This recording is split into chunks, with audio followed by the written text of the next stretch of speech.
Assalamualaikum warahmatullahi wabarakatuh. Saya Asmatul Fatimah dengan NIM H54012210054. Di sini saya akan menjelaskan tentang Sarima. Yang pertama, kita akan membahas pola data musiman terlebih dahulu. Musiman mengartikan bahwa data memiliki kecenderungan mengulang pola tingkah gerak dalam periode tertentu atau pengulangan dalam magnitude yang sama.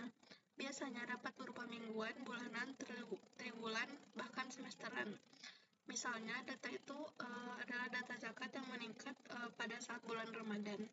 Ada 3 cara untuk mengatasi data musiman. Yang pertama itu mengintegrasikan faktor musiman ke dalam model yang digunakan, yaitu Sarima dan model dummy periode, yaitu untuk analisis multivariat. Yang kedua itu decentralized data, remove atau menghilangkan faktor musiman dari data. Yang ketiga itu kalau data musiman bergerak, bisa memakai ARIMA X12 atau ARIMA X13. Latar belakang ARIMA. Seasonal ARIMA atau Sarima adalah alternatif dari metode ARIMA untuk data yang mengandung faktor musiman. Model Sarima sering digunakan atau sering disebut juga dengan ARIMA multiplikatif. Komponen non-musiman atau ARIMA menangani tren dan hubungan jangka pendek dalam data, sedangkan kalau komponen musiman itu menangani pola musiman yang berulang dalam data. Model Sarima itu terdiri dari ARIMA, P deki, P besar, D besar, Q besar, dan L. Dalam model Sarima dapat dilakukan dua proses pembedaan, yaitu yang regular difference, P kecil, D kecil, dan Q kecil. Yang kedua itu seasonal difference, P besar, D besar, dan Q besar. Itu tuh differencing data musiman. Jika data yang mempunyai pola musiman tetapi tidak menggunakan Sarima, maka model bisa memberikan prediksi yang kurang akurat. Sarima, modelnya itu ARIMA dalam kurung P kecil, D kecil, Q kecil, P besar, D besar, Q besar. L itu merupakan misalkan saya memakai data itu bulanan, berarti L-nya itu 12. Komponen non-musiman atau ARIMA menangani tren dan hubungan jangka pendek dalam data. AR itu merupakan P, MA itu Q, ARIMA itu modelnya P kecil, D kecil, dan Q kecil. Kalau komponen musiman itu menangani pola musiman yang berulang dalam data, SAR, P besar, SMA itu Q besar, Sarima, P besar, D besar, Q besar, dan L. Nah, untuk catatan atau notes, L itu sama dengan periode musiman. L sama dengan 12 jika data bulanan, dan L sama dengan 4 jika datanya kuartalan. Menghilangkan efek seasonal dengan mengenerate series baru dengan rumus ds-log variabel dan d-log variabel 0,12. Fungsi ini mengurangi efek musiman dan membuat data lebih stabil untuk analisis lebih lanjut. Berarti hanya menghilangkan efek musiman dengan menghitung perbedaan logaritma antara nilai saat ini dan nilai yang terjadi 12 periode sebelumnya. Orde D atau D sama dengan 0 karena tidak ada differencing biasa. Orde D sama dengan 1 karena melakukan seasonal differencing 1 kali dengan periode 12. Selanjutnya, menghilangkan efek seasonal dan mengenerate series baru dengan rumus d-log variabel sama dengan d-log dalam kurung variabel. Proses differencing adalah menghitung selisih antara nilai saat ini dengan nilai sebelumnya. Orde D dengan melakukan differencing pertama pada data logaritma, maka orde atau D sama dengan 1. Orde atau D besar karena rumus ini hanya menghilangkan tren non-musiman dan tidak ada seasonal differencing, maka orde D adalah 0. Yang ketiga, menghilangkan efek seasonal dengan mengenerate series baru dengan rumus ds-log variabel final sama dengan d-log variabel 1,12.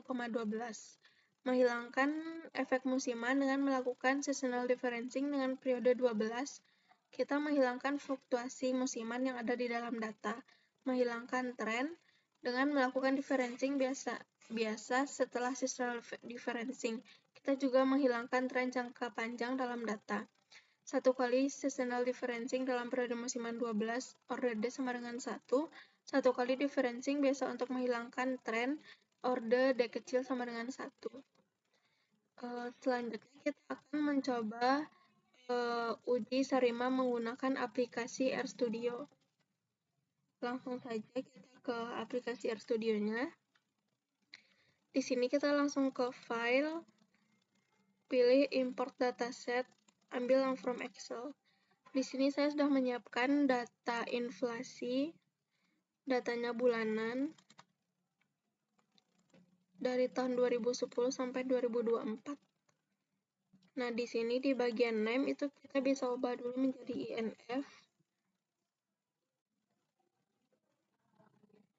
Lalu import. Kemudian kita ke file lagi. File, new file, pilih yang RScript. Di sini saya juga sudah menyiapkan sebelumnya saya sudah menyiapkan perintah yang akan dimasukkan ke bagian RScript-nya. Langsung saya copy saja dengan Ctrl V. Nah, di bagian sini, yang pertama itu berfungsi untuk menghilangkan time pada bagian sini. Ini untuk menghilangkan time, kita run yang perintah pertama. Langsung run. Nah, bisa kita lihat bahwa di sini tuh yang time-nya sudah hilang. Lanjut, yang kedua itu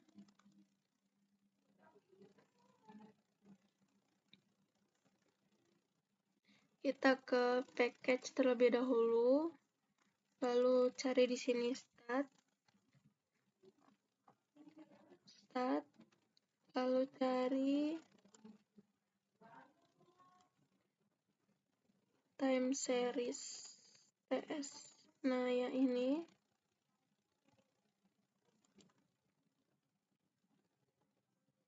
Nah, ini tuh untuk memasukkan data time series-nya. Tadi saya memakai data dari tahun 2010, maka ininya diubah menjadi tahun 2010. Ini tuh bulan pertama dengan frekuensi 12 karena datanya bulanan. Ini kita bisa langsung run saja. Nah, sudah. Untuk melihat datanya, kita run yang ini, yang INF. Nah, sudah. Ini merupakan data yang sudah saya masukkan tadi, dari tahun 2010 sampai tahun 2024. Selanjutnya, kita akan melakukan uji non-formal terlebih dahulu untuk melihat datanya stasioner atau tidak. Caranya itu kita ke plot. Nah, di sini tuh kita cari terlebih dahulu graphics. Nah, yang ini. Lalu kita cari plot default. Nah, yang ini. Nah, seperti ini. Sudah sesuai. Lalu kita run yang ini. Nah, di sini sudah muncul grafiknya. Kita bisa lihat bahwa data inflasi ini tuh belum stasioner.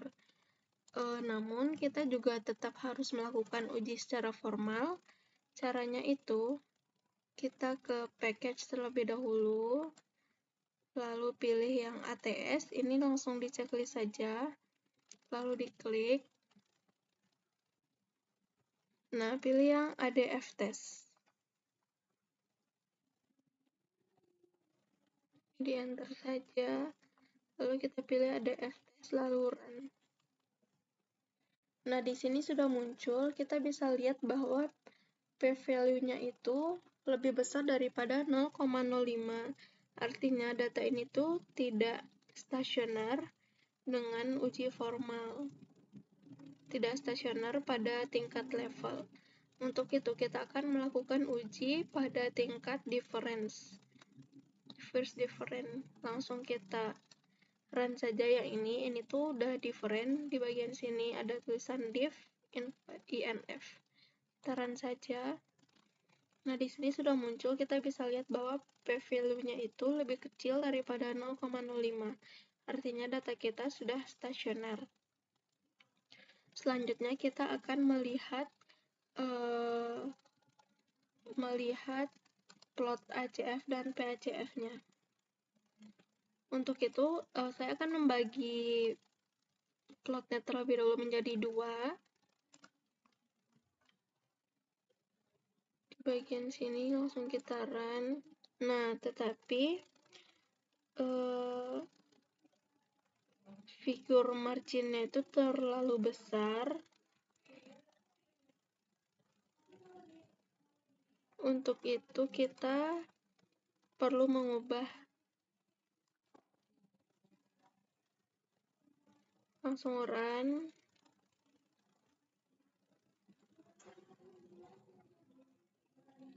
Di sini juga langsung di run yang ini, yang plot 1:30.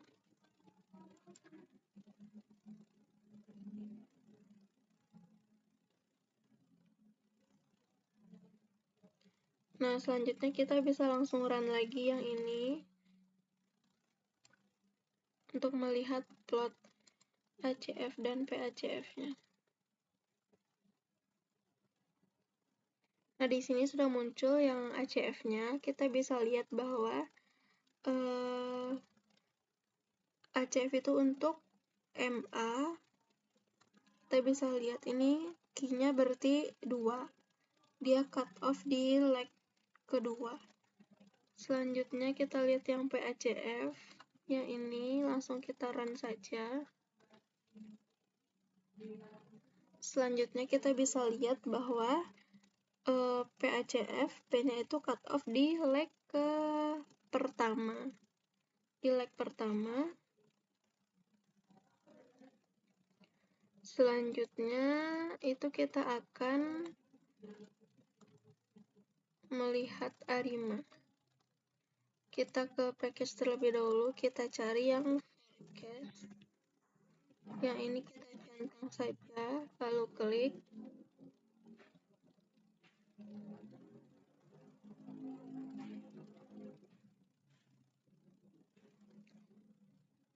Nah, di sini kita cari yang auto ARIMA yang ini. Langsung kita run saja yang ini.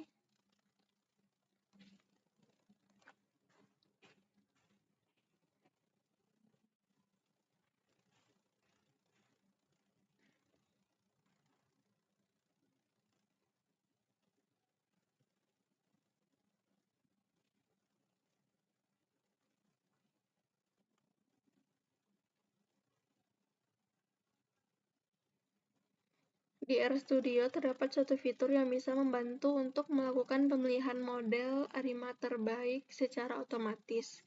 Nah, ini sudah muncul base modelnya atau model terbaiknya, yaitu ARIMA 011 0,1. Ini P kecilnya berarti 0, D kecilnya 1, Q kecilnya 1, P besarnya 0, D besarnya 0, Q besarnya 1, dan ini L-nya 12. Kemudian kita langsung sebentar, kita ke package lagi, lalu kita cari lmtest. Kita centang dulu, lalu klik. Setelah itu baru kita bisa run yang sebentar, kita ubah dulu yang di bagian sini, model satunya. Kita menyesuaikan dengan base model yang sudah diberikan oleh aplikasi RStudio-nya. Nah, sudah sesuai, baru kita run yang ini.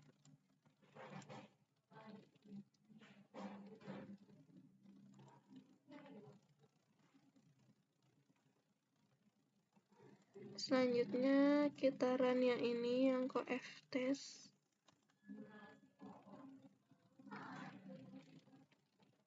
Kemudian kita run ya ini sudah muncul hasil estimasinya dengan Z value-nya. Kemudian kita run yang ini untuk melihat AKIK-nya dengan hasil segini.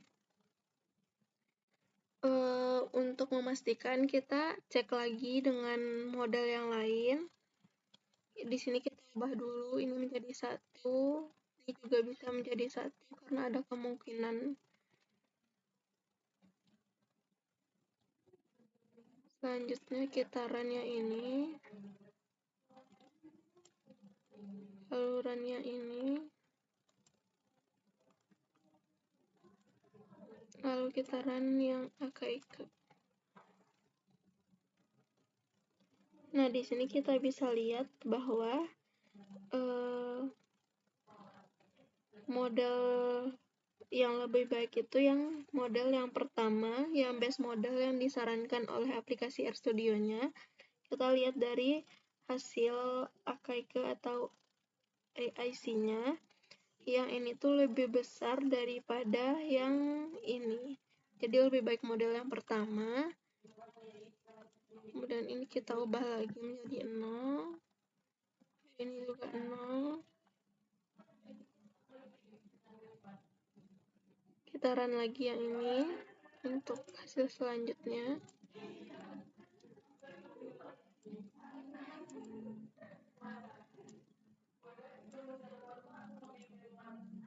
Ini tadi hasilnya ini.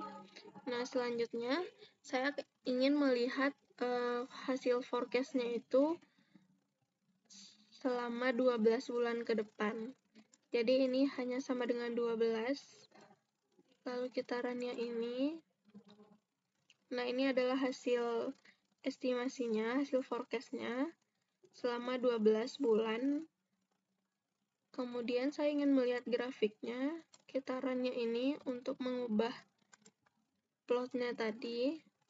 Kemudian kita run yang ini.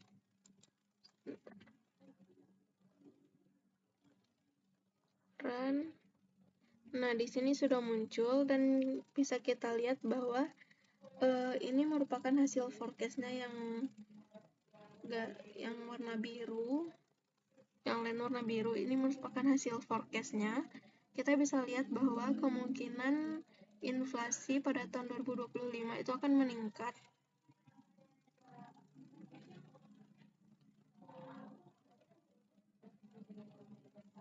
Itulah cara kita untuk melihat forecast dengan aplikasi RStudio.